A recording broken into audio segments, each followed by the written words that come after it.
gathering today at Constitution Hall for our commencement exercises, we, the Winston Churchill class of 1989, are meeting formally for the last time. Looking out over the class, one cannot help but see the differences and diversity among the class's members. None of these differences are right or wrong, and all are great in their own way. As the cliche, variety is the spice of life says, the different interests and cultures of this class have created friendships and experiences that would be unavailable anyplace else. With this idea of diversity in mind, allow me to bless this great class one last time while recognizing a few of the many cultures that make the class of 1989 so unique. Que Dios los bendiga a la clase de 1989. Dieu bénisse la classe de 1989. Ad multos anos, Deo gratias. Gott segne die Klasse von 1989. God bless the class of 1989.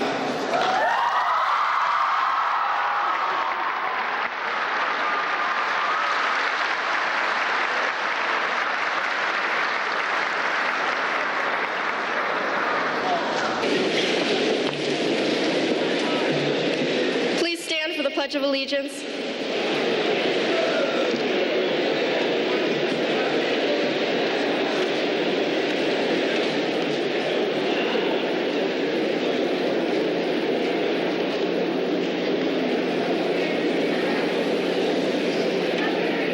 I pledge allegiance to the flag of the United States of America and to the republic for which it stands, one nation, under God, indivisible, with liberty and justice for all. Thank you.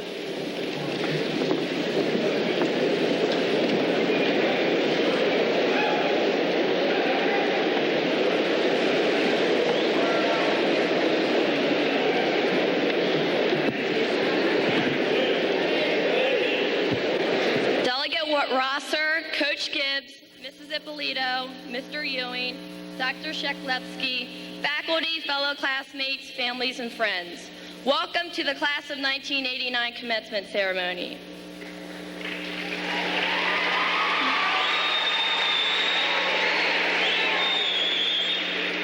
On behalf of the Class of 1989, I welcome all our guests today to share in this special occasion. Today is the day our class, the class of 1989, will walk across this stage to receive our high school diplomas. As sophomores, we thought we'd never experience this moment. New teachers, unfamiliar faces, larger halls, and the presence of seniors. 497 sophomores were uncertain about the future, just as we are today. Today, these 497 individuals stand as a unified and far more confident senior class. Looking back on the past 3 years at Churchill, I can't help but smile at the memories that we shared together as a class, but I am also sad because it is coming to a close. As we go our separate ways, I know we all will remember our high school days at Churchill. Hanging out at Great Falls, raging at football games, cruising around Georgetown, or just hanging out with our closest friends. These memories will stay with us for the rest of our lives. As a class, our long list of accomplishments symbolizes our pride and dedication to the class of 1989, and today is the last day that we will all be together. We are sad that we will all be going in different directions, but our heart lies with the memories of the class of 1989. Good luck to all of you.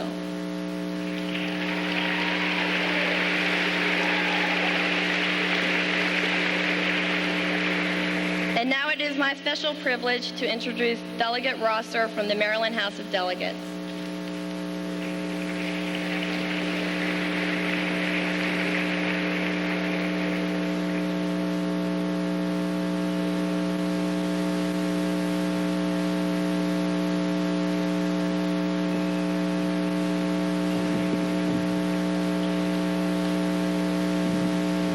My dear graduates, faculty, parents, friends, everyone present.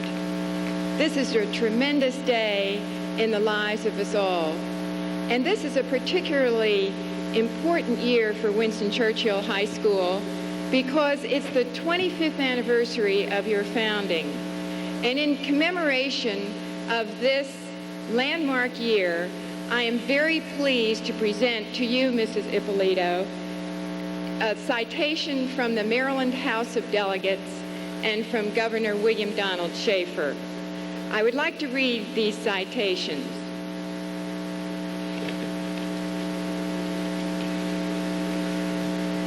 Be it hereby known that the House of Delegates of Maryland offers its sincerest congratulations to Winston Churchill High School in recognition of the 25th anniversary of its founding and the outstanding accomplishments of its faculty, staff, students, and graduates. The entire membership of the House of Delegates extends best wishes on this memorable occasion and directs this resolution to be presented on the 6th day of June, 1989.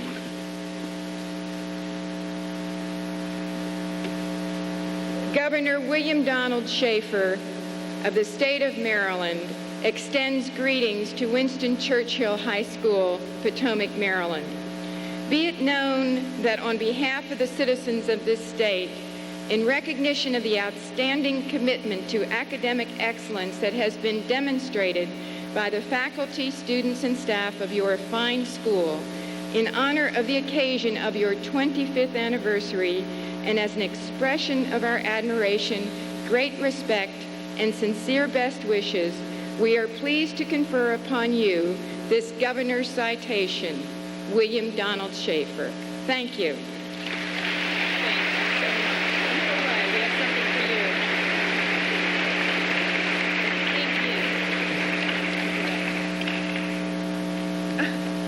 Before she leaves, Winston Churchill High School is characterized by your bulldog spirit, and we're going to make her an honorary Churchill Bulldog. Thank you so much.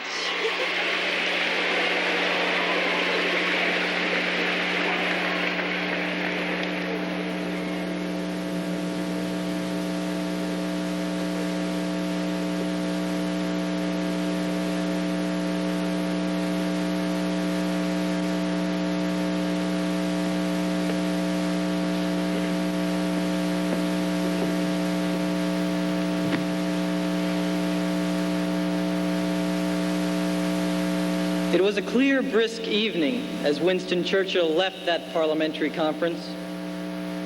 He spread his fingers across his newly grown mustache as a woman who had attended the post-conference cocktail hour approached him and began to speak with him. Like the majority of the representatives in Parliament, the woman disagreed with several tenets of one of Churchill's propositions. After becoming frustrated in her attempt to bring Churchill around to her opinion, the woman combined a political attack with a personal one. She said, "There are two things I don't like about you, Churchill: your new policy and your new mustache." "Don't fret, my dear," Churchill responded. "The way things are going, you'll come into contact with neither."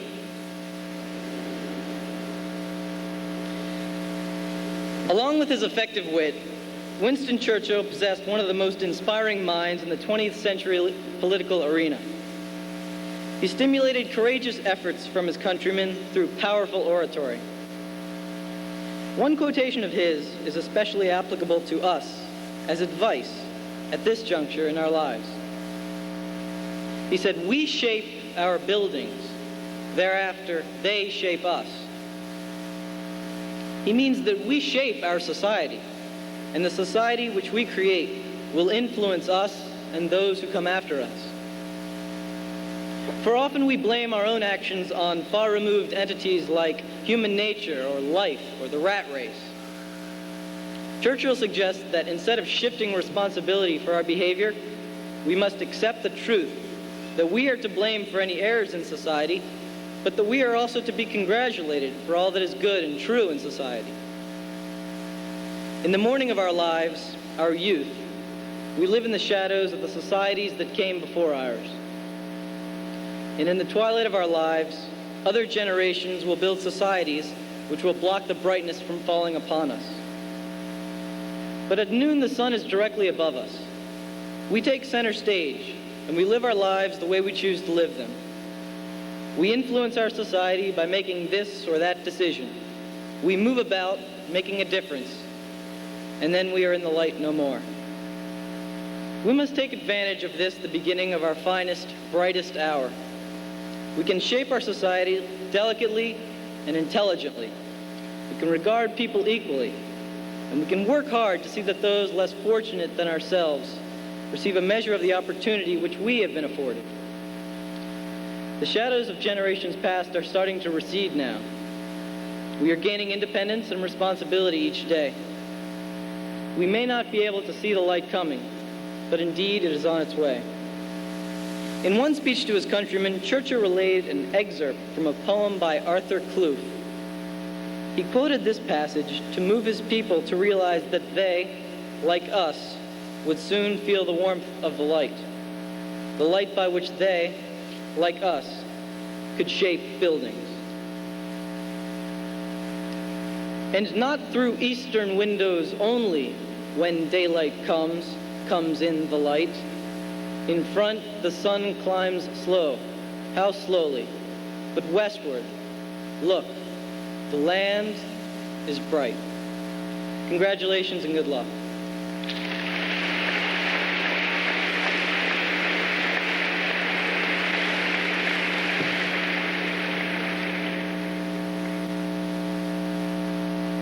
It started with toy soldiers. The year was 1892, and Sir Winston Churchill was 18 years old. The youthful Prime Minister-to-be was then attending Harrow, a fashionable British prep school. Though Churchill was unsure of his future, he was sure of one thing: his fascination with toy soldiers, collecting them, arranging them, commanding them, and fighting with them. And that one thing led to another, as Churchill explains in his autobiography. The day came when my father himself paid a formal visit of inspection. All the troops were arranged in the correct formation of attack. He spent 20 minutes studying the scene, which was really impressive, with a keen eye and captivating smile. At the end, he asked me if I would like to join the army. I thought it would be splendid to command an army, so I said yes at once, and immediately I was taken at my word.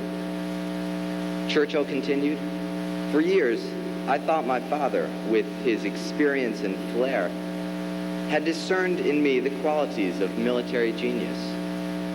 But I was told later that he had only come to the conclusion that I was not clever enough to go to the bar."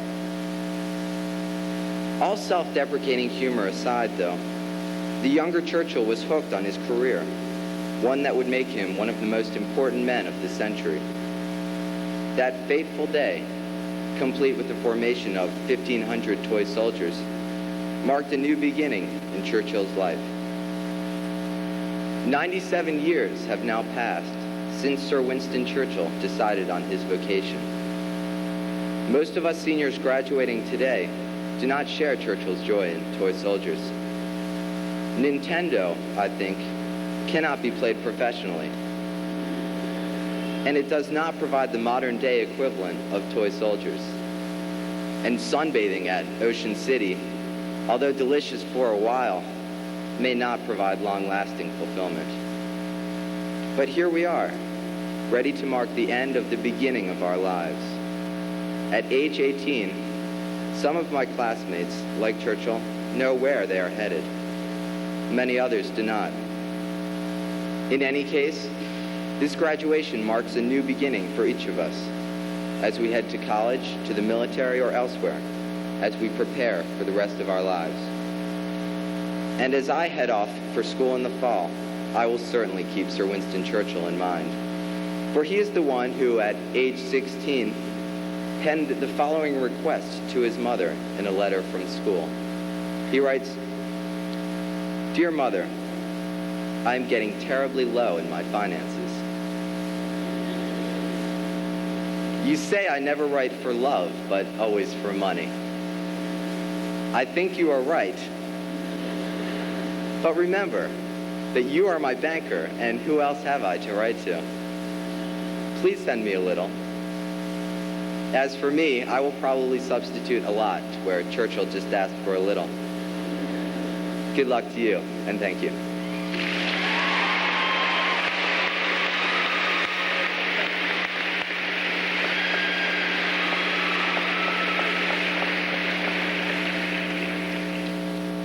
Man will occasionally stumble over the truth, but most of the time he will pick himself up and continue on.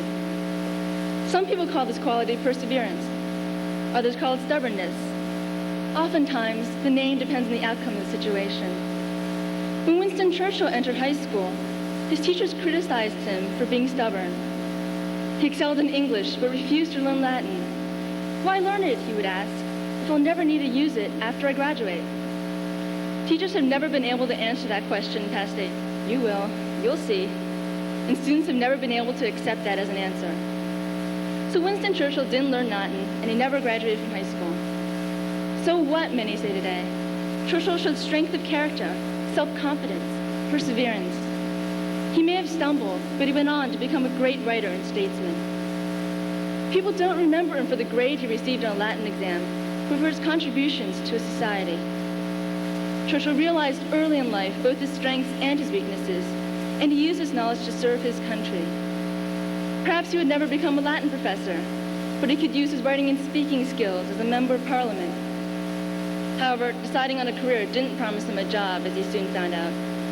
He lost his first election by a large margin, but he won the seat the next year. And when still greater disappointment came after losing the re-election campaign for Prime Minister, Churchill did not become discouraged. He continued to serve in Parliament, and 6 years later, regained the title of Prime Minister.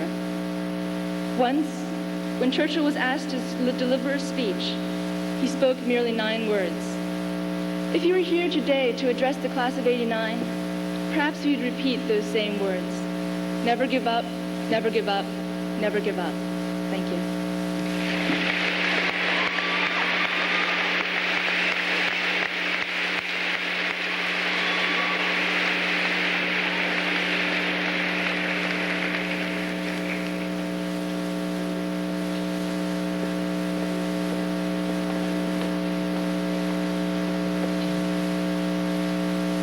When Mrs. Ippolito first gave us the topic of our future dreams, I immediately thought of doing something like a Freudian dream interpretation.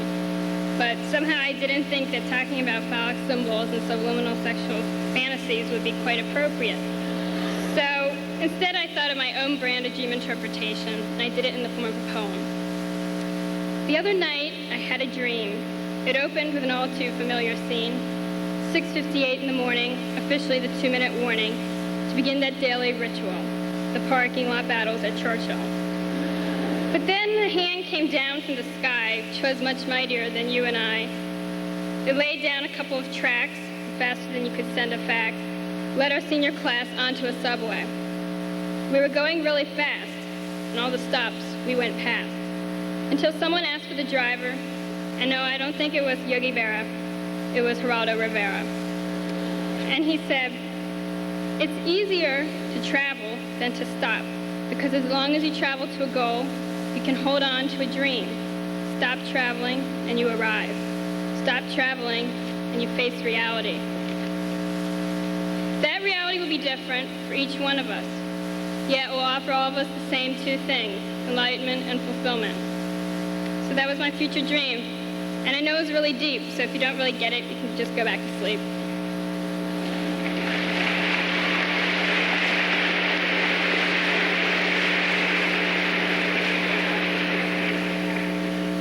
Too had a dream, and I want to share it with you now in my reflections upon it. A couple of weeks ago, I had a dream that I was at our 25th year reunion.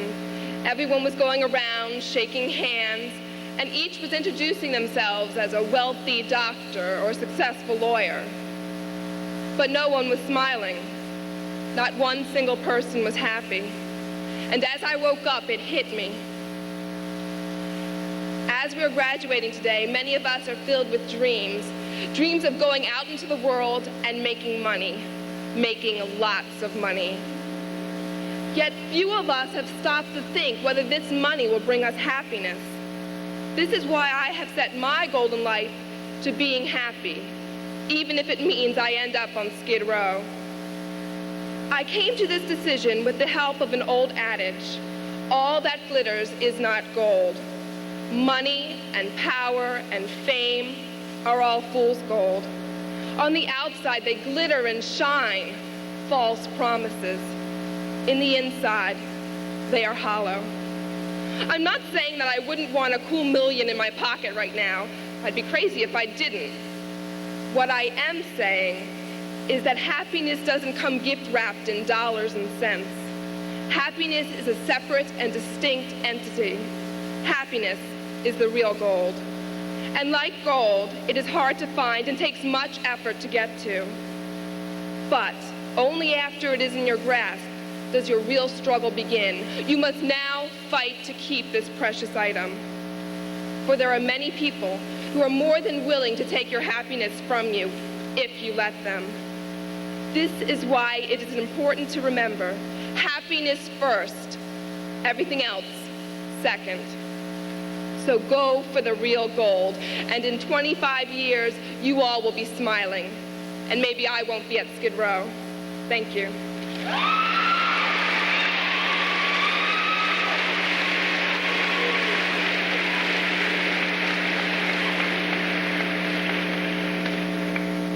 O'clock, the alarm went off. Uh-oh, an hour late. And you know what that means. No parking space in the Churchill lot for me.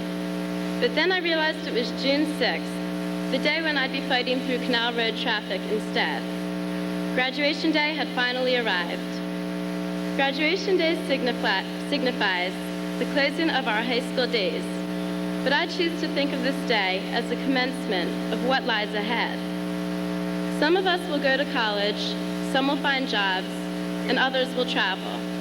And though we will be heading our separate ways, we will still have one thing in common. We all want to succeed and achieve our future dreams.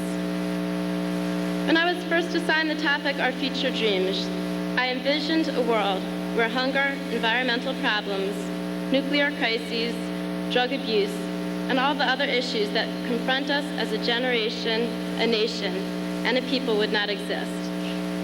But I realized that such a utopian world would never be attainable until we recognize and come to terms with the insensitivity within ourselves. Although in the Bethesda-Potomac area, we often feel insulated from the harsher realities of the inner city just streets away from us now, we all know of injustices and tragedies that have occurred on our doorstep. We remember the young bicyclist killed in Avenel by a drunk driver, and the women joggers attacked and raped while jogging in Rockville or along the canal. While we are busy achieving success in our colleges and careers, we must not limit our definition of success to materialism and economic gain. We must also consider a productive and successful life as one which includes accomplishments in volunteerism and activism. And in helping to fight society's problems, our aims are not completely unselfish. By doing so, we will also feel free to let our children take a bike ride or jog through our future neighborhoods. In the hit song, Man in the Mirror, Michael Jackson sings, "No message could have been any clearer. If you want to make the world a better place, take a look at yourself, then make a change." It does not have to be a complete transformation. Begin with 1 or 2 hours a week, working in a soup kitchen, volunteering at a rape crisis center, collecting signatures for students against drunk driving, to help make the change. Of course, right now, your immediate dream is to change from these hot and heavy robes of academe into the considerably lighter attire of Ocean City. But keep these other changes in mind as you pursue your future dreams. Goodbye, good luck, and sweet dreams to the class of 1989.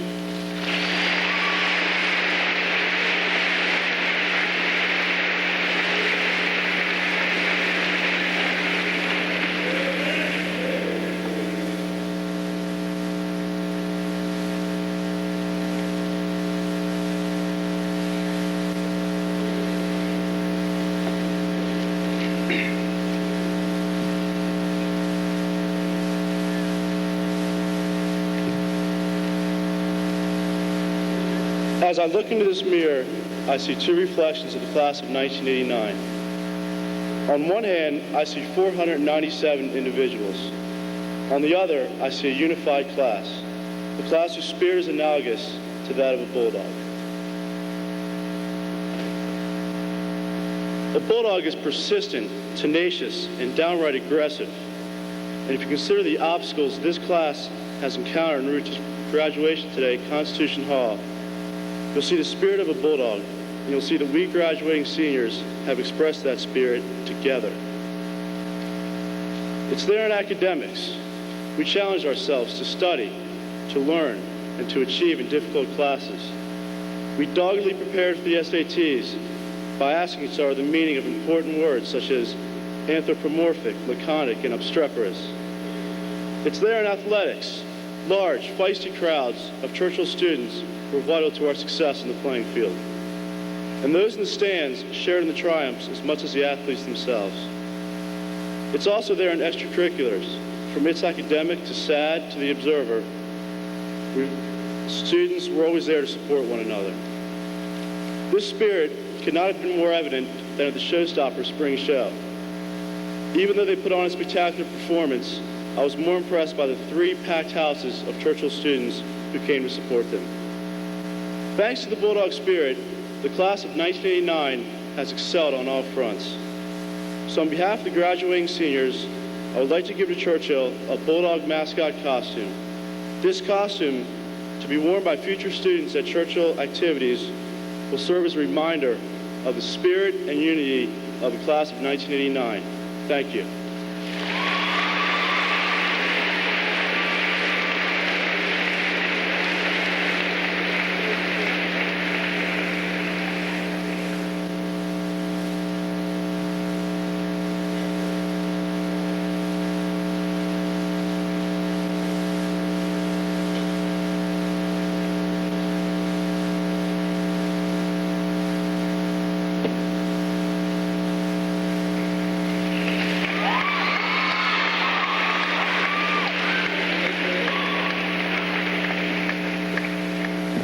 There's been a slight change in program. In place of the Scriabin, I'll be performing Sonata No. 1, Opus 22, the 4th movement, Ruvido ed Ostinato by Alberto Ginastera.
In regards to the competitiveness of the National Football League, Coach Joe Gibbs likes to say, quote, "Disaster lurks around every corner." This philosophy has brought the Washington Redskins 2 Super Bowl victories, 3 NFC championships, and 4 division titles since Coach Gibbs took the helm here in Washington in 1981. He is the winningest coach in team history, and even more impressive is that the Redskins are 11-3 in the playoffs since Gibbs' arrival. In 1982 and 83, he became the first head coach in 20 years to be named Coach of the Year by the Associated Press in consecutive seasons. His team's offenses and defenses have consistently set NFL marks during his time in Washington as well. He is very active in church and youth programs, especially the Youth for Tomorrow New Life Center, which is a home in suburban Virginia for wayward teens. Coach Gibbs and his wife Pat have 2 sons, Jason Dean and Coy Randall, and they reside in Vienna. On behalf of the Churchill class of 1989, its administrators, teachers, staff, family, and friends, I take great pleasure in welcoming Mr. Joe Gibbs as Winston Churchill High School's 1989 commencement speaker.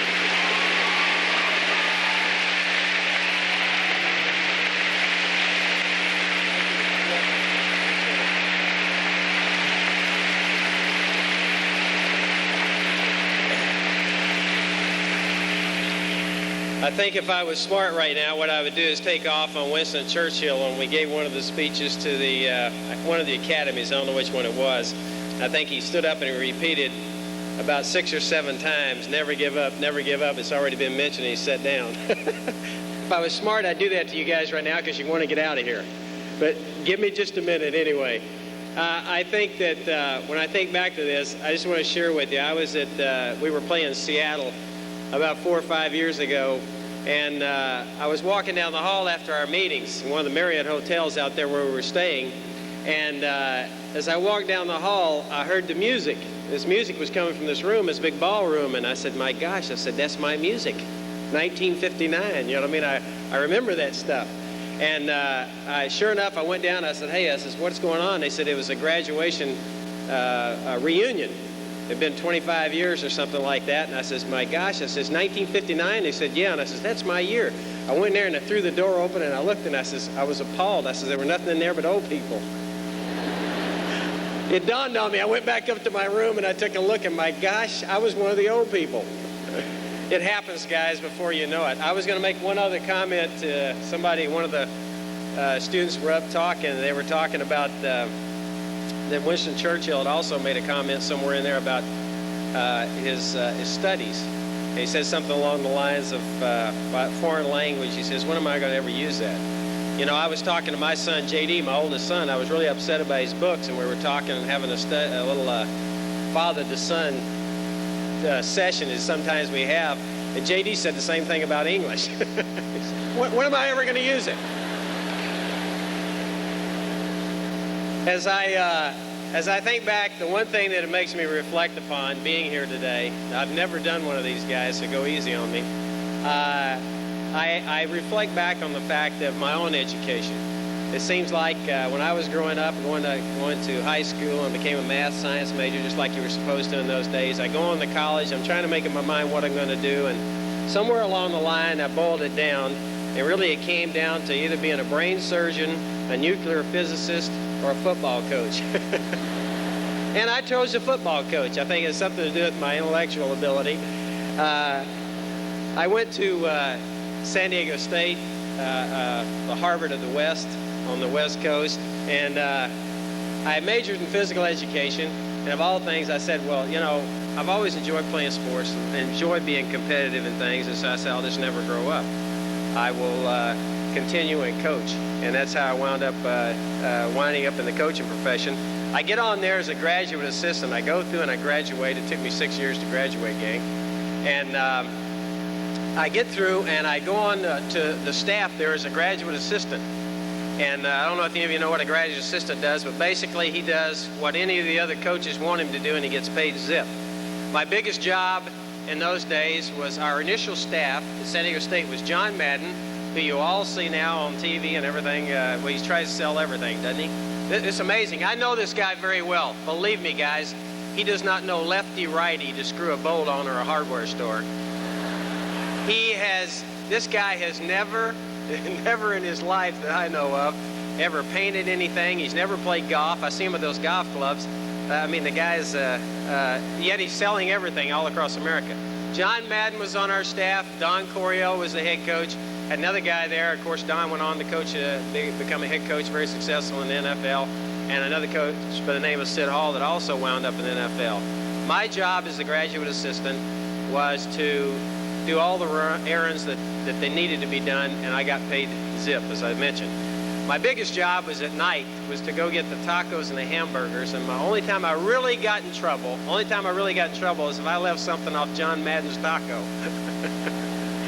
I then wound up, of course, getting a chance to get on full-time at San Diego State as I finished my education, did some graduate work there, wrote my master's thesis, believe it or not now, gang, listen to this, on the adaptability of the 5-2 defense.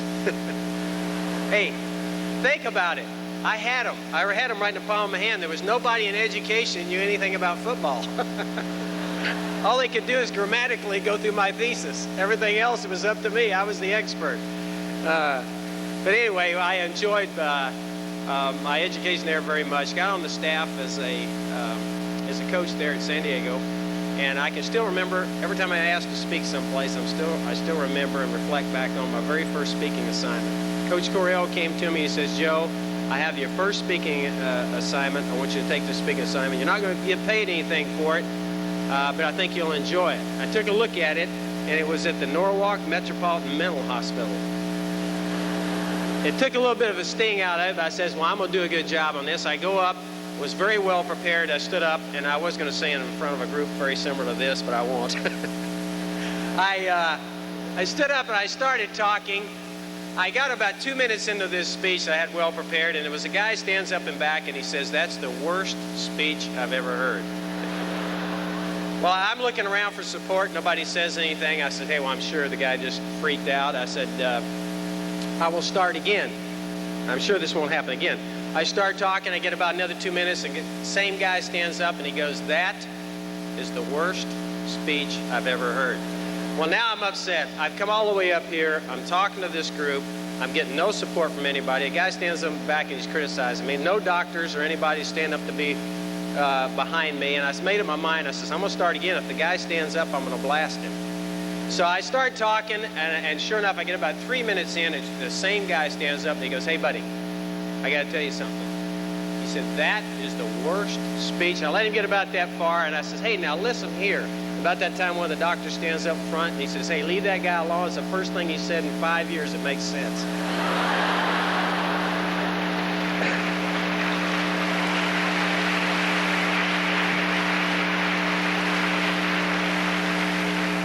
With that said and done, if anybody stands up and back or starts criticizing this speech, take it from whence it came. I want to say, first of all, I want to speak just a second or two, and I wanted to talk to the parents. It amazes me we spend our life doing basically two things: supporting you guys as you grow up, and secondly, not embarrassing your teenage sons or daughters. I was thinking about Gina when she was up here playing the piano. I have two sons, and both of them, we went through everything, trying to find something they could play. Coming from a family that is absolutely devoid of any musical talent, I got two sons, and they're wanting to play anything. It's drums, and we're going to the tuba, we're going to this, we're going to play it. So it comes down to the piano, and both of them are taking piano lessons, and we had a party over at my house. Richie Pettibone, who's one of the big NFL coaches on my staff, a 5-time Pro Bowl coach and kind of a tough guy, says what he thinks. Coy, my young son, was about 8 then. He calls Richie into the piano, and I hear him in there, and he's going, "Hey, Richie, Coach Pettibone." He says, "Why don't you come in and listen to me play some?" And so Richie goes around the corner with him, and I hear him in there, and Coy's in there, and Coy's ding-a-ding-a-ding-a-ding, and he's playing something like chopsticks. You know, we've been going about 25 weeks at $16 a crack on these lessons. And I hear Coy in there, and so, you know, the average guy would be, "Hey, Coy, that's great." I hear Coy finishes playing, Richie goes, "Hey, Coy, that was really great." He walks around the corner to me and he says, "Drop the lessons, it's a waste." So, coming from somebody, Gina, that has no talent, or our family has no talent, I applaud you and all of you in an amazing way. We're given different abilities and different gifts. The second point I was going to make to all the parents, I know you're all coming from the same place I am. I pulled up on the other side of the building here trying to find my parking place, and one of our graduates, I don't know who she is, I wouldn't spot her if she was in here. She jumps out of the car, her parents are out there with her, she's in the middle of the street, and she's starting to run, she's got her gown on in her hand, and she's starting towards the building, and her mother steps out from around the car and she goes, just a minute, I got to get a picture. We're in the middle of the street. And I thought to myself, she goes, "For God's sakes, Mother, there's people out here." I feel the same way as a parent. Can you believe that? I've spent my whole life, I've got 2 sons, you're helping them grow up, and it seems like I've spent my whole life trying to find a way not to embarrass them. You know, and yet I kind of take great pride in embarrassing mine. I mentioned the fact that we have no musical talent. Isn't it the way that teenagers, when you get to a certain point, you know, everything embarrasses you? I'll come out and my kids will tell me, "Hey, Dad, don't pull your pants up so high." And their other favorite statement, you know, I walk out and I got on a great looking warm-up suit that I got over my heavy fat body, and both of them, Coy said to me the other day, he says, "Hey, you never do that." And I said, "What?" He says, "Wear matching warm-up suits." Gee whiz. My favorites, though, I had a couple of favorites. My favorites is when we're in church, and I will have both of my sons between me and my wife, who, by the way, has no musical talent either. Pat, wherever you are. I'll put both of my sons between me and her, and as we start singing in church, you know, I don't sing very well, and my son, I'll see him go. He'll nudge me because I sing loud. And, of course, then I sing louder. And the next thing you know, see them both, they're going, it's one of those, and I sing louder, and I sing louder. They do not enjoy that. My second favorite is that anytime we're driving down the road in our neighborhood, when they were younger, and we had the power windows on the car, and I see a couple of girls walking by, my favorite was to always drop the window on their side and yell out the window, "Hey, baby!" real loud like that. And of course, their first reaction is to turn and look right at them. And their second reaction is to go underneath the seat. You know, I would say for all the parents here, though, that I could probably paraphrase our life as parents in the following words. We spend 3 years trying to get our young people, our children, to stand up and teach them how to talk. And we spend the next 18 years telling them to sit down and shut up.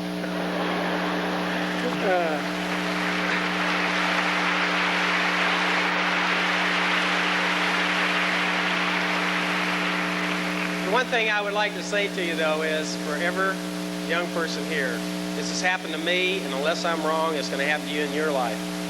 The older I got, okay, the smarter my parents got. So chances are, somewhere down the road, guys, they're going to start to come back. You're going to start to say, "Hey, you know, I think the guy did have a thing or two that made a point or two in my life." So I think you'll get to respect your parents somewhere down the road a lot more than you do right now. I would say that, first of all, you're all blessed by being here because you do have parents that cared enough about you, and I think you are a blessed group of young people. I would like to finish with a couple of comments, and I would like to, everybody looks at me as a football coach and they relate to success in this world, and I heard success mentioned several times at the microphone. I want to share a couple of thoughts with you, and I started really thinking about, as I mentioned, I've never spoke to a graduating class before, and I really wanted to say something today that I felt like would be important that I could leave with you. You know, many people look at me and they say, "Well, how successful is he as a football coach?" All of you young people want to be successful. You all said it up here at the microphone. I know all of you out there are thinking it. What is true success? You know, for me, it's winning football games. And when the world views me, if I win a football game, boy, that guy's really smart. But the next week, I can lose a football game, and it's, boo, that guy's kind of dumb. But is that really life? Is that what life's all about? I want to share with you for a second what I think real success really is. It had been mentioned that I work very closely with a group of young people out in Youth for Tomorrow. It's really for teenagers that don't have a lot of that have not had a lot of success that y'all have had already. And the toughest thing that I have convincing those young people, and for all teenagers in general, when I talk to them or work with them, it's this. They have a tough time seeing past the next day or two. It's a tough time for them to see the future and realize what they have to do today to do what? To have the kind of future that they want to have and to be successful. And I kind of share with them basically this. If you can see past the next few hours and the next few days, it may be somebody trying to entice you into a joyride. It might be somebody trying to entice you into a night of drugs. It might be somebody trying to entice you into a night of sex. For all those things, I would say to you this. You need to look down the road. You're not looking at just the next 2 or 3 days. You're looking down the road. And what do you want to make out of your life? And I would just share with you this. I think it's this. I think it's having our priorities in order. I think it's great. Isn't it great to know that we were created, each one of you, created by a God that loves us, and He made each one of you individually different, and He gave us all individual techniques.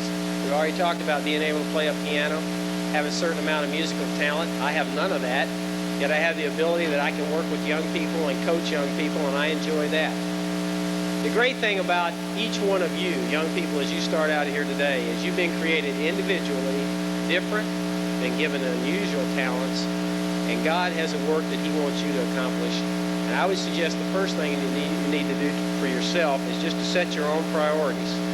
And that is, I think, starting first with having your right priorities and putting God in His proper place. And that's first. Secondly, I would say this to you. And that is having the second most important thing, and I've found in working with football players and other people, successful people in life, and of course some of the guys I work with have some of the most money. They're some of the most physically fit people in the world.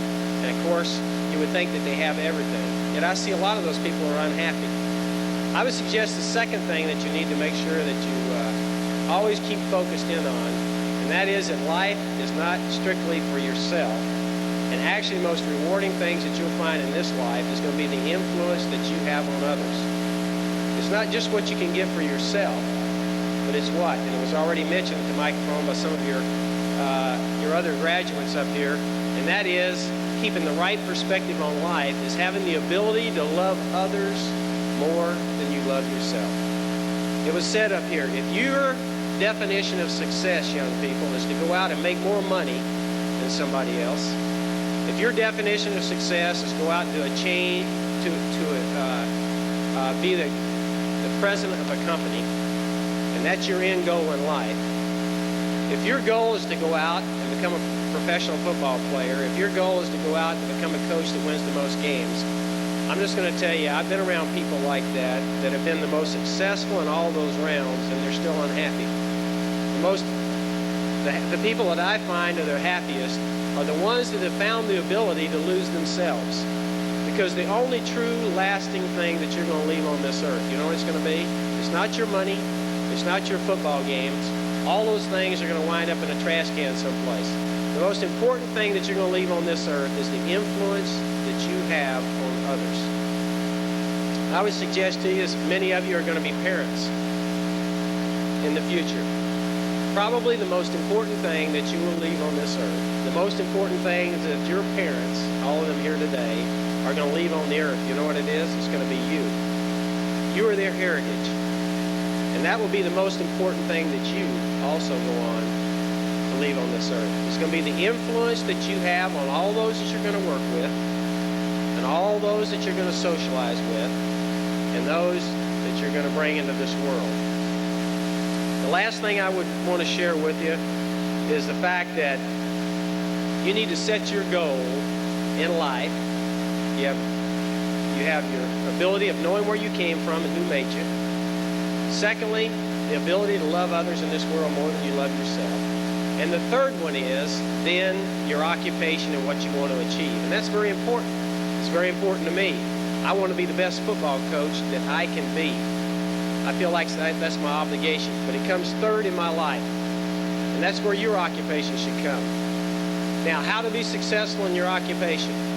You know, it's funny, I coach football players, and each year when we go to camp, we normally have a certain group of players that are fighting over their contracts, or trying to make up for their mind if they want to come to camp, and is that enough money for them to be paid? I would just share this with you, that whenever you do make a contract, and there's one side of life, you need to be smart. You need to analyze that. And you need to analyze where you're going to work and who you're going to work for. But I would just share this with you. If you really want to be successful, here's the way to do it in your occupation. And that is this. You want to give, and you've heard it 100 times, you want to give 110%. I have those players that are trying to make up their mind, come to camp. You know what I tell them? I tell them this. Listen, guys, I told them at the mini camp this year, I don't want any of you to camp until you're ready to play football. You need to make up your mind if that's enough money and if you want to play for the Redskins. That's a separate issue. You need to get your attorney. And for some of you, you need to get your parents. And you need to decide who you're going to go to work for. But I would just leave you with this. Once you make that decision, and I tell our players this, once you've made that decision to come to work for the Redskins and to show up in that training camp, then I think you owe an obligation because you've given somebody your word to be your absolute best. You're going to use your abilities to be the best for them that you can be. I tell our football players, when you come to camp and you cross that line and you start playing for us, the ones that are going to be successful, a lot of the times are the ones with not the most talent. You may be in this class and you may be the brightest one here. You may have the highest SAT score here. I would challenge you with this, though. I'll bet you that out of this class, the ones that wind up being the most successful are going to be these. And that's the ones that will give the extra. They're going to go to work early. They're going to stay late. They're not going to be in the background complaining. They're going to be a part of that team, whatever team it is. Because whatever corporation you go to work for, it's not going to be just that product that you're making. It's going to be the people that go together that make up that company that's going to make it successful. If you're going to be successful in life, then you have to be a successful part of that team. And how do you do that? You do it by this, and very simply. I see it on our football team all the time. It's the guys that have the ability to lose themselves for the goal of that team. Those are the ones that are able to really be truly successful. And you know that comes through to everybody that you're working with. That's going to come through to every one of your bosses. If you're giving them every single thing you've got, you're not back in the background complaining about what you make. How many of us in this building right now, parents, are making what you think you should make? I know I'm not. And I always tell our players, though, that's going to be life. Once I make a decision, though, and I give my commitment to go to work for Jack Kent Cooke and the Washington Redskins, I owe them every single thing I have. And you know, if I'm doing that, and if you do that, whatever your occupation is going to be, if you do that, you're going to be successful. You may not even be the most talented in that building, but you know, people are going to know that you're a valuable part of that team and you're a valuable part of that chemistry. So I'll leave with you this. I'd say this to you. You've been made individually and special by God that loves you. That's first. Keep Him first. Secondly, I would say to you that you need to get the ability to love others more than you love yourself. And it's the influence on others that you're going to leave on this earth is what's really going to be important.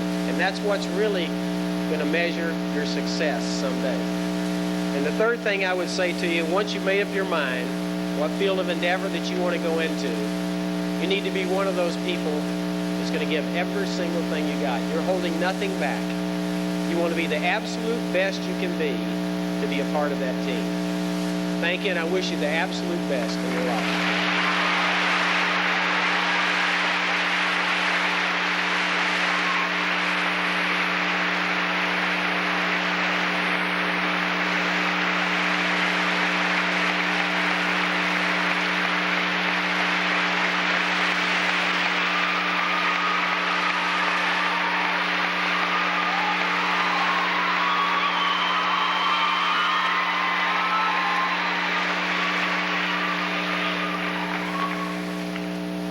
honored guests, parents, family, friends, and fellow classmates, we did it.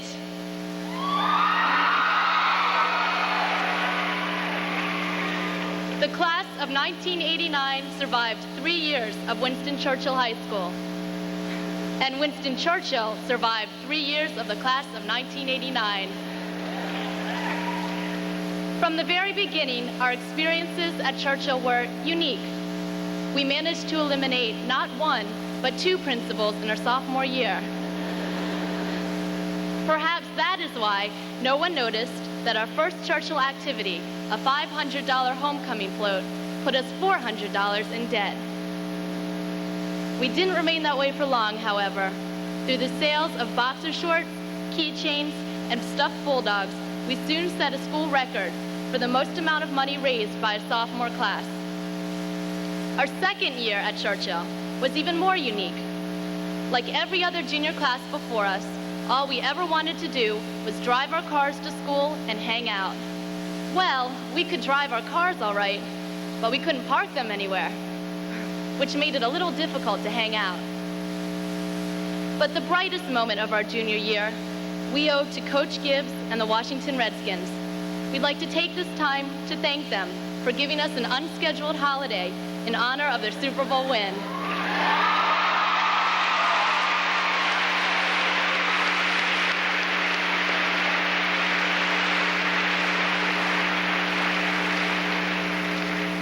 When our much anticipated senior year arrived, we were anxious to leave our mark on Churchill.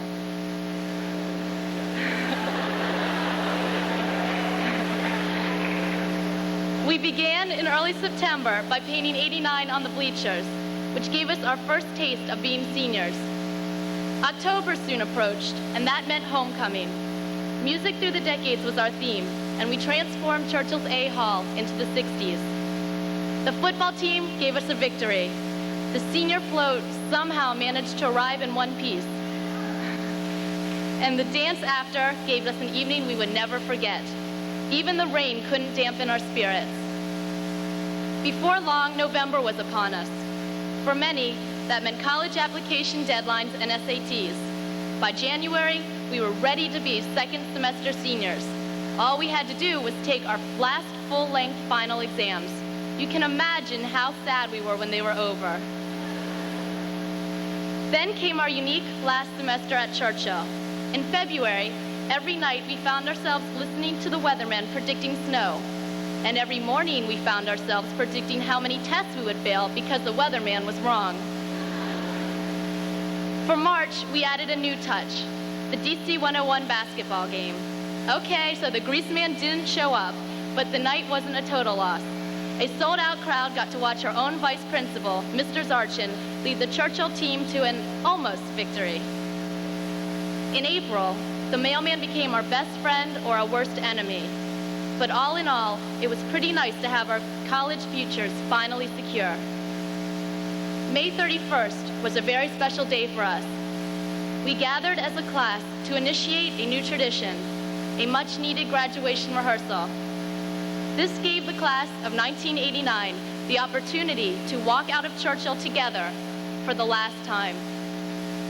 Later that night, we participated in the traditional senior banquet, where we added our own unique touch. Before we knew it, our long-awaited senior prom was upon us. Today signifies the last of our class events. Our high school days have come to an end. We join the ranks of all those graduates who have gone before us who proudly say, "I am a Churchill graduate."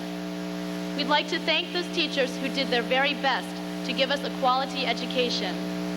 We'd also like to thank the administrators for trying to save us from ourselves. But most of all, we'd like to thank our parents for having the wisdom to move into the Churchill district, for supporting and nurturing us all 18 years of our lives, and for simply loving us. So the time has come for the class of 1989 to say farewell. Although while we were experiencing Churchill, it seemed like it would never end. Looking back on these past 3 years, it all went so fast. We leave secure in the knowledge that wherever we go, a little bit of Churchill will always remain in our hearts. Thank you.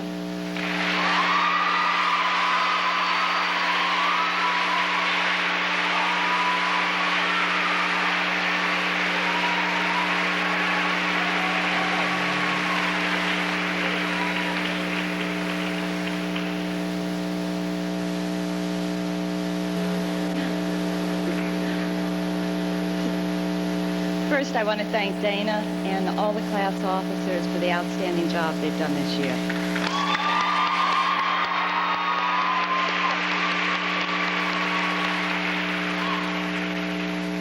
And today, I want to personally commend and congratulate the class of 1989.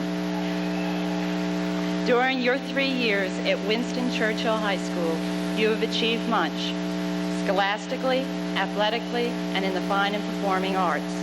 You've earned many honors, including 6 National Merit Scholarships, the Westinghouse Science Search Finalist, the NAACP Academic Achievement Award, the Carl Rowan Scholarship, 3 Presidential Finalists, 4 Maryland State Finalists, 16 National Merit Finalists, and 47 National Merit Commended Scholars. You have won scholarships to the University of Miami, Washington University, Dayton, Duke, University of Virginia, Wesleyan, Southern Methodist, Northwestern, Wake Forest, Mount Vernon College, University of Southern California, Rice, Alabama, Rochester, William and Mary, Bowling Green, and George Washington University. That's just naming a few of them, folks. Over 180 members of your class have been honored for academic achievement by the President of the United States. You will attend colleges and universities far across the country, including Arizona State, Berkeley, Brigham Young, Colorado State, the University of Hawaii, Stanford, and UCLA. And schools in the Midwest and South, such as Auburn, Georgia, Marquette, Michigan, Texas, Tulane, and Wisconsin universities. And here in the East, you will attend schools at Barnard, Boston, Brown, Carnegie Mellon, Cornell, Dartmouth, Duke, Frostburg, Georgetown, Hampton Institute, Haverford, James Madison, Johns Hopkins, Harvard, Maryland, Montgomery College,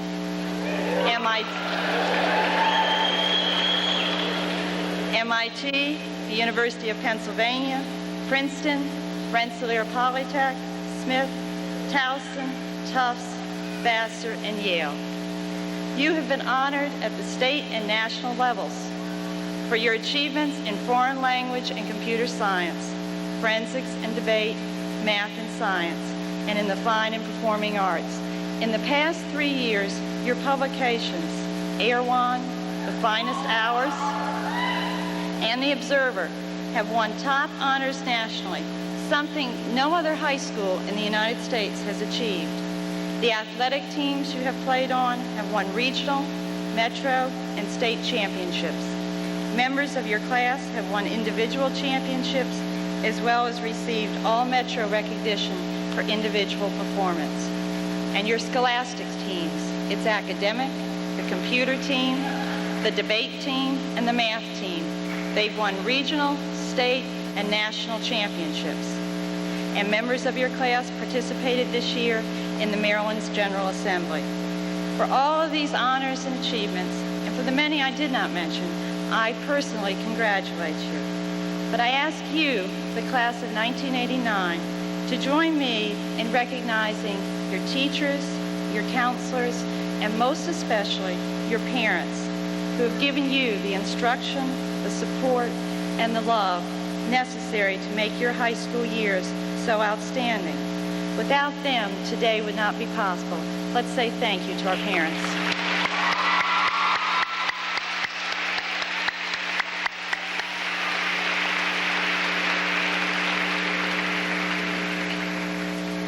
And today, I also want to thank you personally for the challenge, the spirit, and the unique enthusiasm you have brought to Winston Churchill High School.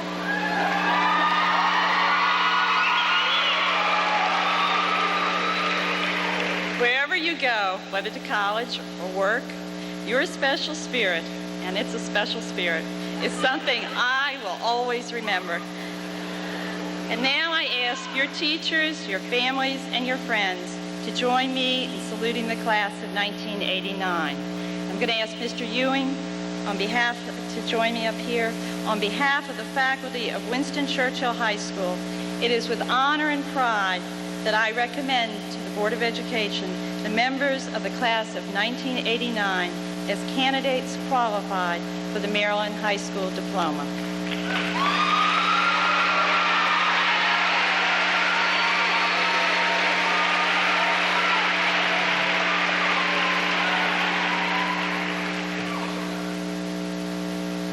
Good morning, and thank you for being here and reflecting well on the public school system of Montgomery County. To all of you, I bring congratulations from the Board of Education and its best wishes for your future. I want to echo the words which your principal said just a couple of minutes ago when she said to you that you should have special gratitude to your teachers, your counselors, the staff, and to your parents. And before we award the diplomas, let me just leave you with one brief thought and perhaps one lesson. The thought has to do with public education in America today and public education in Montgomery County. The public schools in Montgomery County are the beneficiary, and you in turn are the beneficiary, of wide and deep public support. Unlike what goes on in many counties and cities around the country, here in Montgomery County, the taxpayers, not just your parents, not just the people in the Winston Churchill area, but the taxpayers across the county pay their taxes, and while they may grumble a little, in fact, they are very generous, and they grumble indeed very little. Public education, I repeat, has wide, deep public support. And it has it in part because of the fact that people like you in this graduating class are doing so well and have done so well. And you reflect well on public education in Montgomery County. That ends the thought. The lesson is this. Public education across the country is in many respects in trouble. There are school systems which are not being supported. There are school systems which literally are going bankrupt. When you leave this hall, when you become citizens, support public education, because it is the key not only to your future, but to your country's future. And so I ask that of you. I think that you understand what that lesson means. It means paying your taxes, but it means also being involved, as your parents have been involved, in working with the school to make sure that the school is effective. That's been the case at Winston Churchill. It is now. It will be in the future. I congratulate you again on behalf of the Board of Education and wish you well. By virtue of the authority vested in the Board of Education of Montgomery County under the laws of the state of Maryland, I do now award diplomas evidencing the satisfactory completion of prescribed courses of study to the students of Winston Churchill High School who are recommended for graduation by the faculty of this school. Receiving this diploma, each of you is entitled to all of the privileges and honors accorded graduates of a high school accredited by the Maryland State Department of Education and the Middle States Association of Colleges and Secondary Schools. Congratulations.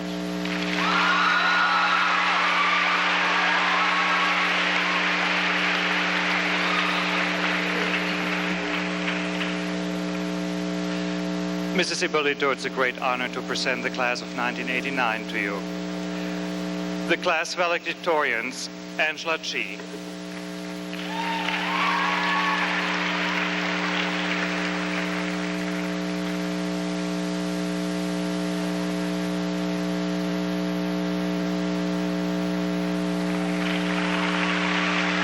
Wayne Berlin,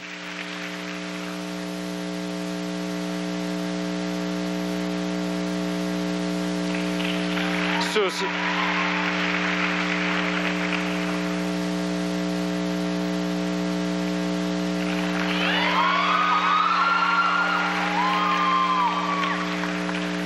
the class salutatorians, Adam Cohen,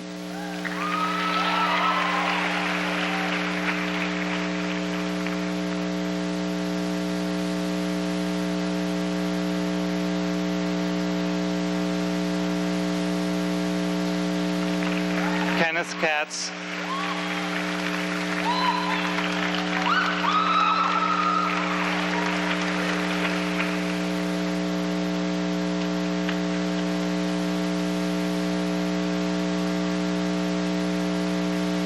Michelle Shee,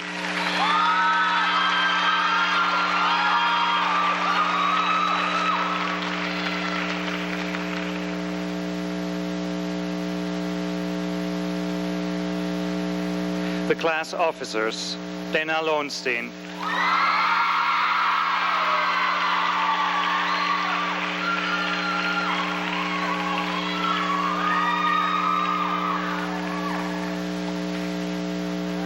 Tracy Chung,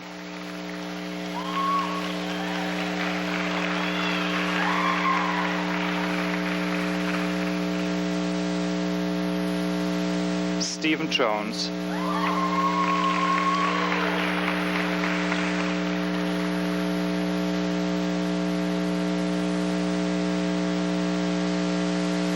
Gregory Dinkin,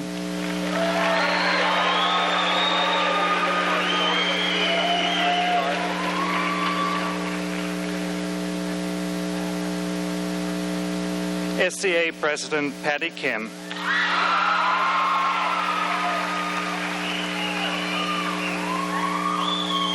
I need a little space, and the members of the class of 1989.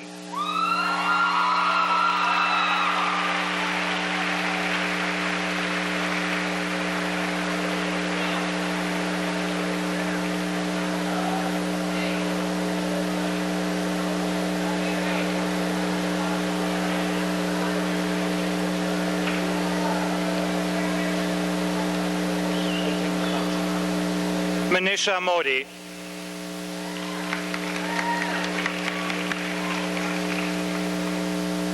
Joma Opicina, wait, slow.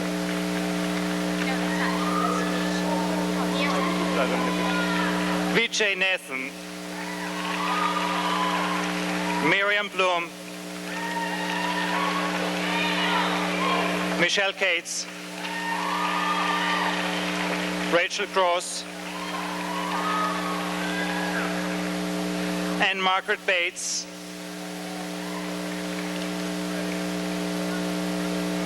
Ikuko Sato, Gina Kim, Stephanie Stahl, Mani Klesman, Barbara Messing, Jennifer Krisminski, Karen Ginsberg, Jennifer Pincus, Karen Jaworski, Rebecca Beth Epstein, Danielle Mara Sachs, Daniel Werung, Gonzalo Begario, Eric Lance, George Anthony Sala, Matthew Douglas Lendo, Sean Meyer, Peter Alexander Bedell, Kevin Frisell, David Tikialski, Rafi Asatorian, Jason Rosenbaum, Steve Mensch, Joy Sorrell. Drew Gregory White. Jamie Peart Understein. Todd Malmat. Michael Zaharia. Dragan Zabinovic. David Hyman. Phil Rostossi. Richard Mon. Lisa Block. Lisa Kaplan. Deanne McCullough. Heather Ann LaRoche. Tanya Renee Benedict. Sarah Michelle Sakol. Suzanne Erickson Ives. Don Hollins. Christy Grunst. Jessica Baker. Mary Novotny. Jill Corman. Mandy Kellner. Sharon Ezrin. Julie Uter. Barbara Trofkin. Wendy Sednicki. Rebecca Chanel Loss. Sarah Benjamin. Julie Marie Pooks. Dennis Casper. Mike Farley. Mark Ferrisfar. Mark Minusco. Gregory Berman. Kent Matthew Sinclair. Randall Ian Goldman. Scott Gordon. David Lane. Geoff Joseph Kushoni. Mark Mysell. Jamie Popkin. Alex Chaudhry. Adam Gill.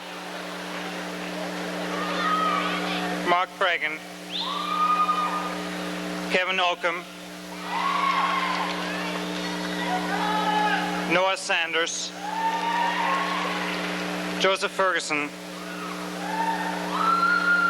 Kirk Nazarian. What is that? Jonathan Nimitz. Matthew Nispeka. Anna Ann. Kimberly Ann Casey. Heather Lee Evans.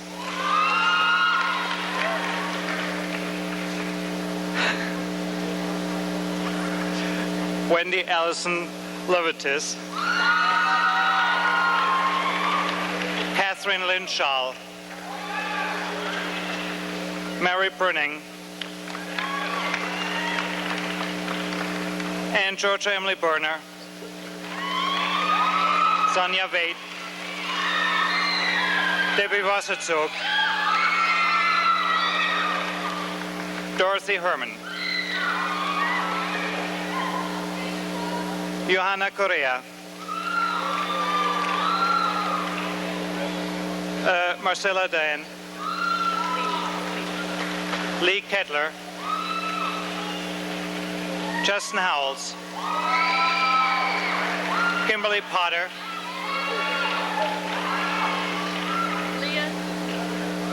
Leah Susan Odenik. Kathleen Lynch. Rebecca Cohen. Marcie Florimbio. Nicole Montague. Audra George. Christopher Pierce. Lenny Willenius. Michael Wedder. Lance Lance Cleary, Robert Murray,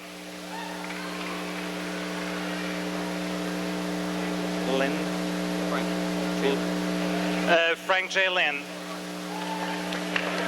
David Miller, Matthew Lieberson,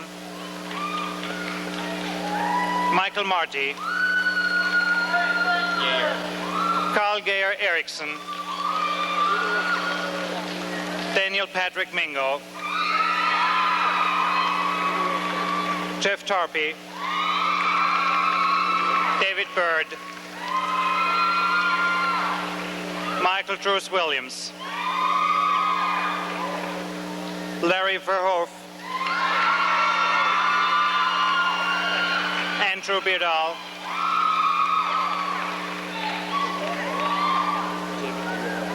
David Ayoroa, David Knort, Thomas Lee, Daniel Franklin Krieber, Jay Rosen, Lisa Malden, Alison Morton, Vicky Brzezinski, Jennifer Carl, Chrissy Hewitt, Shane Harris, Nikki Carson, Andrea Klotz, Karen Levy, Erika Freihage, Stacy Chandker,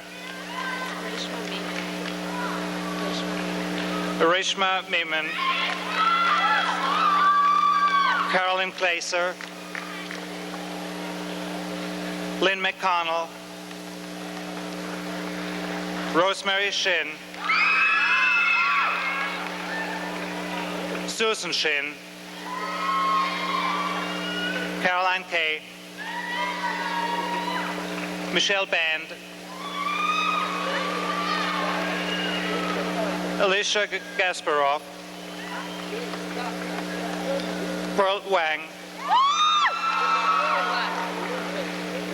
Kay Bakshi, Ian Lichtenberg, James Camp, Steve Wiseman, Rob Ramey, Jeff Rubenstein, Joshua Stephen Nasser, Michael Mathis, Mark Kim, Eugene O, Jonathan Cohen, Tim Sweeney, Neil Tender, Tom Kwong, Richard Benjamin, Richard Singh,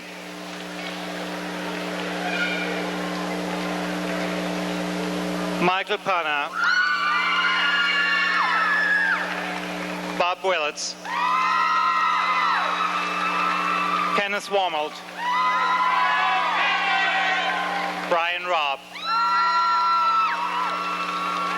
Deborah Scher, Alicia Turkeltaub,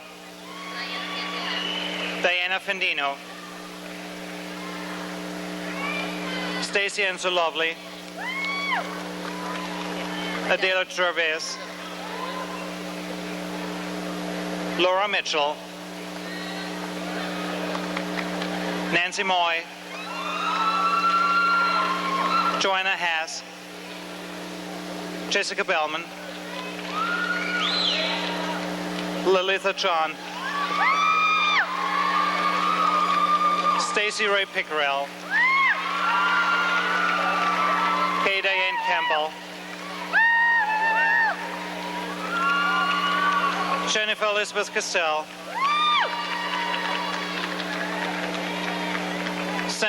Jennifer Stacy Lublin. Caroline Allen. Jennifer Lauren Borshoff. Amy Alona Klein. Mary Sharon Christie. Linda Di Camillo. Jean-Marie Del Vecchio.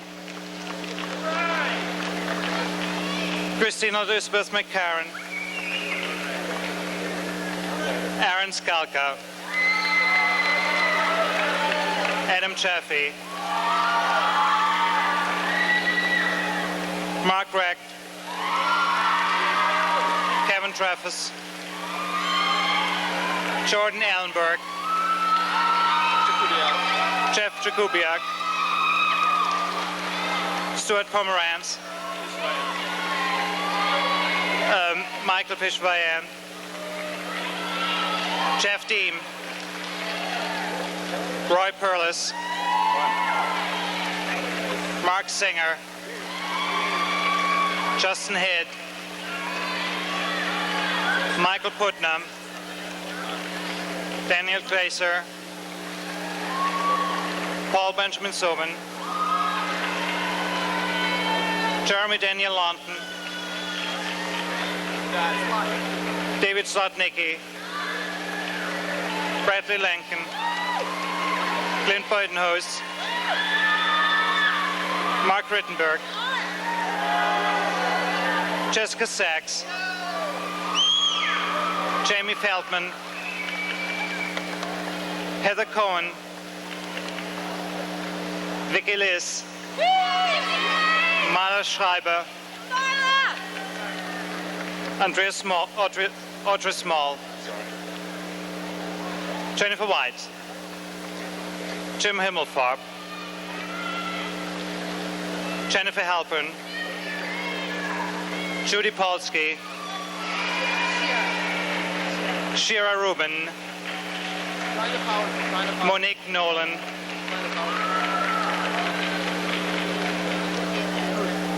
Eli Isman. Jennifer Edwards. Bradley Hoke. Richard Coe. James Peterson. Santiago Milan. John Petrie. Andrew Bernstein. William de Guzman. Ellsberg. Brian Wolf. Gregory Pasternak. Avik Nath. Hal Nivietsky. Robert Kreitz. Christina Nunes. Natasha Paris. Yvonne Herbert. Echo Sutherland. Candice Brown. Laurie Gardner. Tracy Graffenreid. Eugenia Chang. Cicely Wang. Kathleen Silverton. Jessica Rotberg. Michelle Wirtz. Linda Shan. Theodorus Hallis. Robert Llewellyn. David Schmetterling. Todd Elmer. David Brenn. Richard Revsnan. David Berlinger. Darren Goldberg. Andrew Stolowski. James Polis. Zubin Desai. David Kuhn. Peter Larikos. Mark McNellis. Stephanie Hope Marcis.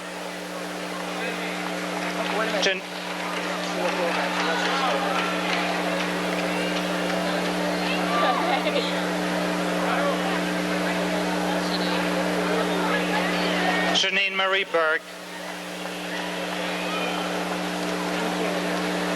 Carolina Silvani. Liz Ocampo. Good, good. Maria Suarez. Maria Suarez. Anna Matus. Sandra Sullivan. Lenny Leakos. Rebecca Blaquette. Patricia Pinto da Silva. Alicia Lenken. Tara Bessner. Julie Eisenberg. Jennifer Berman. Carrie Taff. Hi. Ariel Wetton. Tracy Bernstein. Denise Wright. Jessica Markowitz. John Paul Droop. Michael Ewing. David Chevelle. Walter Davis. Tracy Stott. Hugh Lamoureux. Matthew Kenyon. Mark Palamasi. Michael Forshey. Fletcher Jones. Greg Tucker. James Curry. Lance Sparta. Robin Sussman. Laura Zuckerman. Terry Silverstone. Julianne Cohn. Nancy Lee Gordon.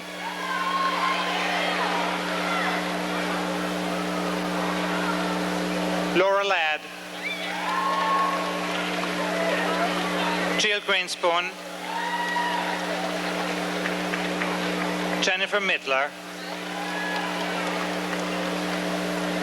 Lisa Moreno.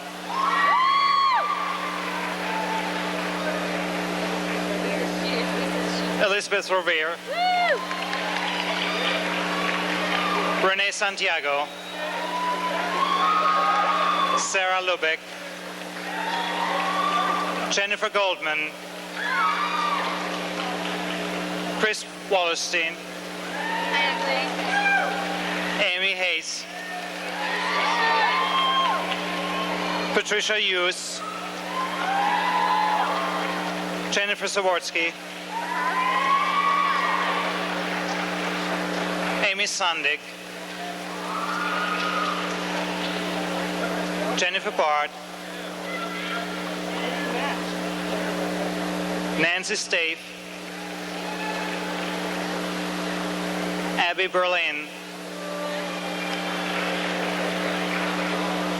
Marvin Sun. Jason Blaine. Ira Kornbluth. Evan Cohen.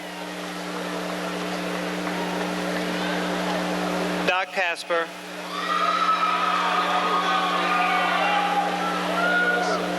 James Gallarza. Andrew Brennan. Jason Daniel Goose. John Schwedler. Edward Wang. Peter Sikalakis. Charles Wright Hickson,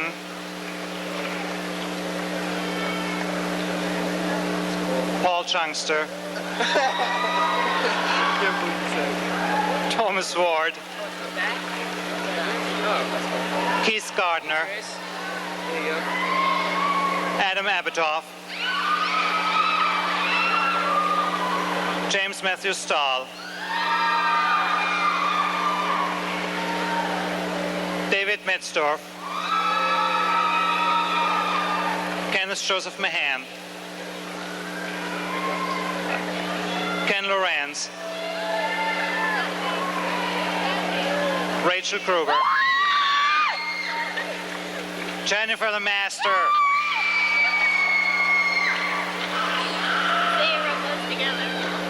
Molly Hamilton, Melinda Ford, Tracy Bostelman, wait. Kathleen Elizabeth Gambino, Wendy Alman Greenberg, Stephanie Puka, Wendy Goldstein, Cristina Stepita, Zia Fuentes, Lee Alexander, Michelle Johnson, Jennifer Loeb, Jennifer Gorick, Tammy Goodman, Michelle Roseanne Peters,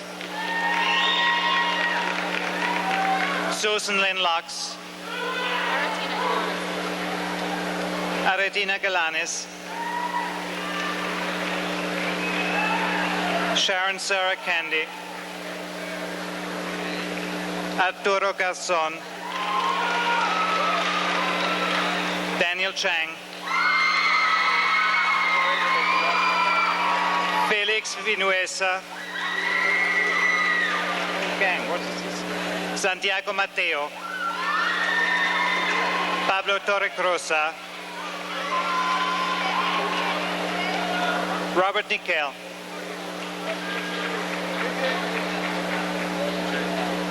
Ajit Vinaya, Todd Rosenberg, James Struckman,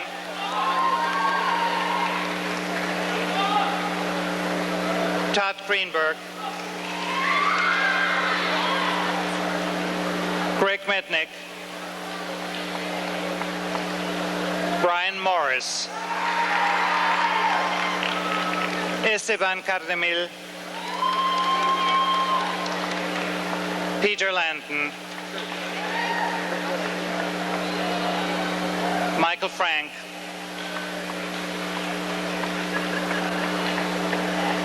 Dean Bowing, Greg Ebersold, Howard Cutler, Stuart Gordon, Eric Brooks, A.J. Oran, Kimberly Ann Turner, Nancine Galvin, Laura Schumann,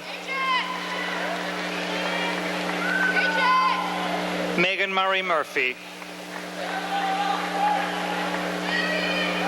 Jennifer Lambert, Gina Mikos, Marcy Spivak, Shelia, Megan Thea Burris, Lisa Scheer, Elizabeth Benson, Jennifer Radel,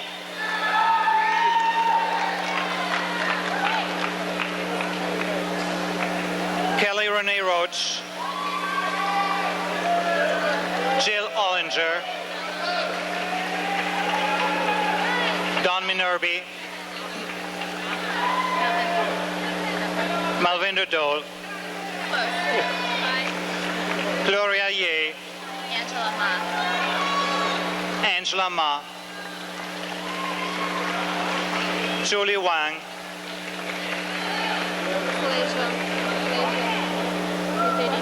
Zalaisha Nuthedi, Scott Jacobs, Chris Yates,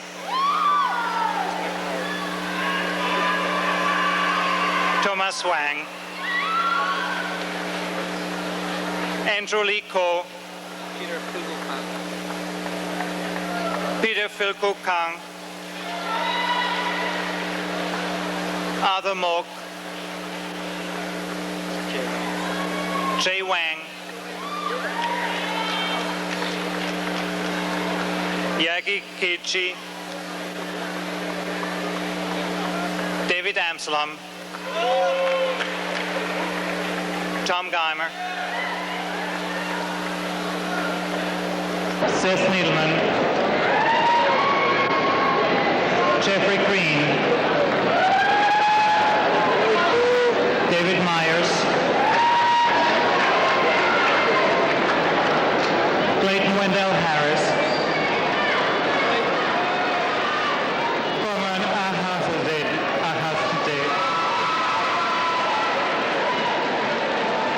Dwayne McClure, Adna Yaduk Mattel, Jason Snyder, Marcus Gomes, Luis Arturo Sabarvaro, Chi-Suk Wang, Xin Yi Tang, Lorna Wang, Teresa Yan, Julieta Viduya, Andrea Paganini,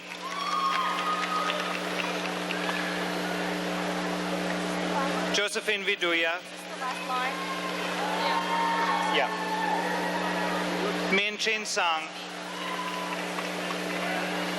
Jocelyn Lau, Elaine Wan, Amy Ilam,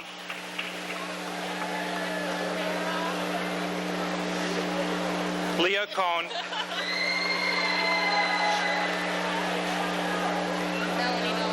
Melanie Dawn Stewart, Allison J. Sadler, Deborah Slavin, Megan Hampton,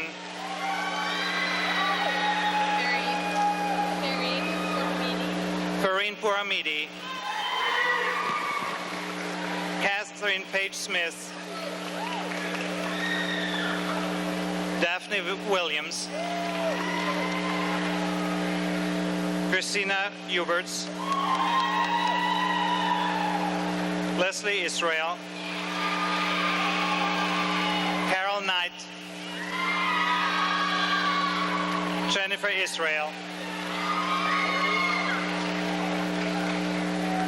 Brenda Fogel, Scott Abrams, Wonky Tai, James Sharman, Robert Dwan Olson, Brent David Goldberg, Manish Singh Pabla, Robert Michael Barons,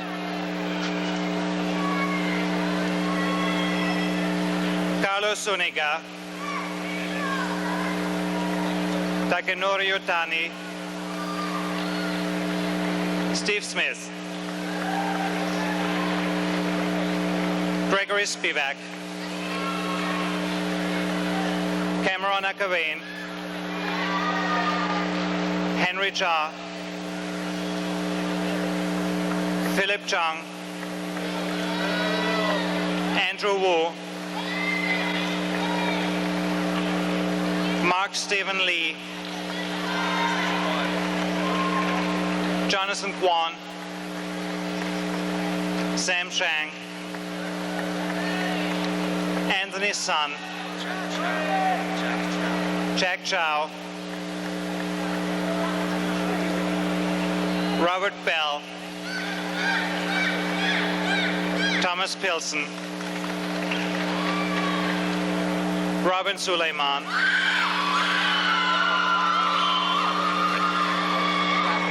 Eddie Donaldson, Mark Schaffer,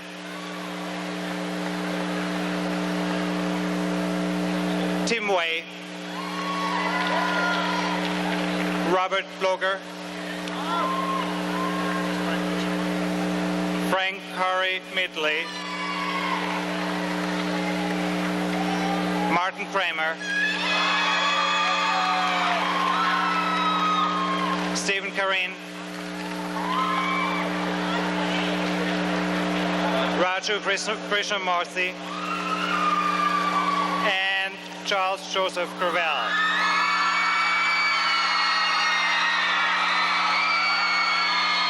Congratulations.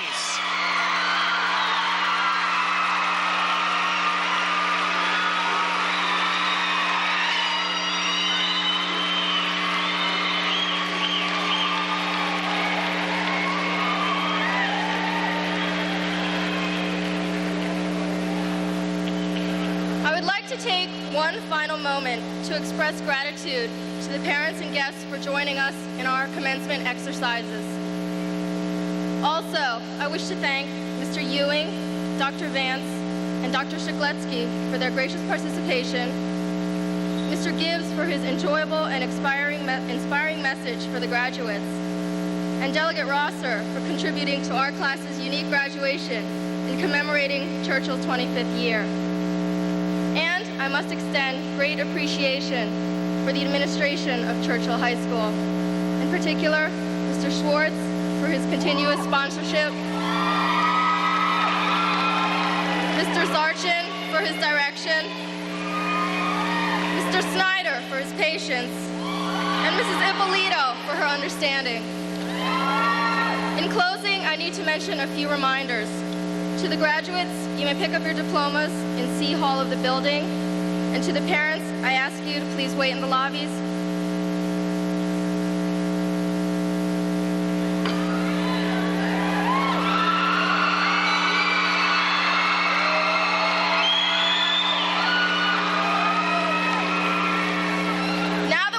Tassels to the right, we finally made it.